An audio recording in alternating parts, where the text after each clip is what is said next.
Bonjour à tous, on se retrouve pour l'étude du Quintet qui se disputera ce lundi sur l'hippodrome de Vincennes. Et pour cette course, je reçois Sébastien Piazza. Salut Seb. Salut Kevin. On se retrouve donc pour le prix de Sillé-le-Guillaume, une épreuve qui va mettre aux prises des concurrents bien connus sur les 2700 mètres de la grande piste. Un petit mot sur cette épreuve, Seb. Est-ce qu'on peut dire que c'est une épreuve que l'on peut attaquer au jeu ou il faudra rester assez prudent? J'ai le sentiment qu'il faut davantage rester prudent, pas mal de possibilités pour les premières places. On était sur ce plateau la semaine dernière pour évoquer le Quintet de lundi dernier. Et évidemment, il y avait des possibilités, multiples possibilités pour les premières places. Et il y a eu des surprises à l'arrivée. J'ai le sentiment que cette semaine, on est un petit peu dans le même cas de figure. On va attaquer, Seb, dans le vif du sujet avec ta sélection en 8 chevaux pour cette épreuve. Avec en priorité le numéro 8, Tuto Bio, devant le 10, Tellement Haut Fort, le numéro 16, Trébol. On décline ensuite avec le 4, Tzigane du Rib, le numéro 9, Tina Jolie, le 18, Konrads Frédéric, le 5, Talida Duvivier et en 8e position, le numéro 11, Tripolia. Tu as donc placé le 8, Tuto Bio en tête, qui vient de s'imposer justement sur la piste de Vincennes dans ce début de meeting, et tu le crois d'ores et déjà capable de confirmer. Ouais, effectivement, il n'a pas loupé l'occasion de briller d'entrée de jeu sur la cendrée parisienne. Les 2700 mètres de la grande piste, c'est un petit peu son terrain de jeu favori. Et Damien Bonne considère qu'à 7 ans, il est au milieu de sa forme. On peut considérer que dans cette catégorie, il a l'avantage, contrairement à certains de ses rivaux, d'aller devant, ce qui est un atout considérable à ce niveau de compétition. Devant, méchant, il est capable de reprendre, de faire du train. C'est a priori la base solide de ce Quintet. Et justement, tu as été à la rencontre de Damien Bonne, son entraîneur, qui va revenir sur son dernier succès et qui va vous livrer ses espoirs pour lundi.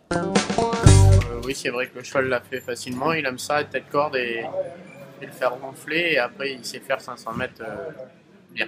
Lundi retrouve des conditions de course plutôt favorables. C'est les 2700 mètres de la grande piste. On peut visiblement être optimiste à son sujet. Il y a tellement fort à battre, sinon après, sa place est dans les 3. Au point de vue physique, le cheval est resté aussi bien en entraînement? Il est resté bien. RAS. Voilà. Pour former l'opposition directe au numéro 8, Tuto Bio, tu as choisi Tellement Fort, le numéro 10, et qui sera drivé par Charles Bijon. Oui, une jument qui a effectué une bonne rentrée sur l'hippodrome de Paris-Vincennes. On peut considérer que son jeune driver a été assez offensif dans cette épreuve. Tellement Fort n'a pas démérité dans la phase finale. Elle prend la 6e place en 1:13.7. Elle retrouve à nouveau un parcours à son entière convenance. Elle aussi est capable de faire la course en tête. Mais on peut estimer que Tuto Bio prendra les choses en main et que Tellement Fort suivra à proximité de notre favori. Ça semble constituer cette Tellement Fort l'opposition directe à Tuto Bio. Ces deux concurrents paraissent incontournables dans ce Quintet.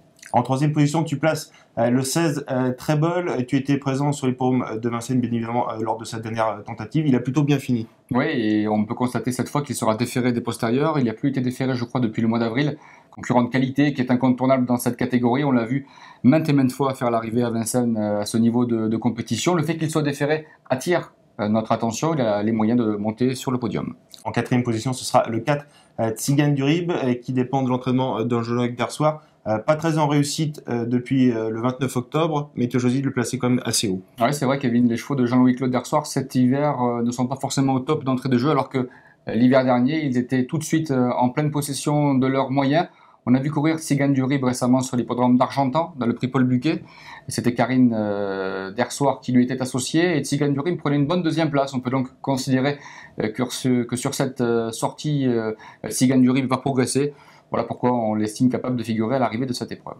Tu as placé en 5e position. Le numéro 9, c'est Tina Jolie. Elle est bien connue à ce niveau. Elle s'est d'ailleurs déjà imposée au niveau Quintet. Voilà, elle a couru 11 fois en 2014 et elle a terminé 10 fois dans les 3 premiers. Des statistiques assez impressionnantes dans ce type de catégorie pour cette jument qui sera 7 fois associée à Johan Le Bourgeois, puisque son driver habituel, Antoine Viels, sera le partenaire de Chaud d'Hermès qui porte, je crois, le numéro 17.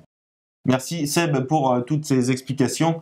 On va se quitter avec le rappel de ta sélection et ton conseil de jeu pour cette épreuve, le prix de Sillé-le-Guillaume. Et on se retrouve dès mardi pour un Quintet qui se disputera sur le forum de Chantilly. Merci Seb, bon jeu à tous et à bientôt. À bientôt.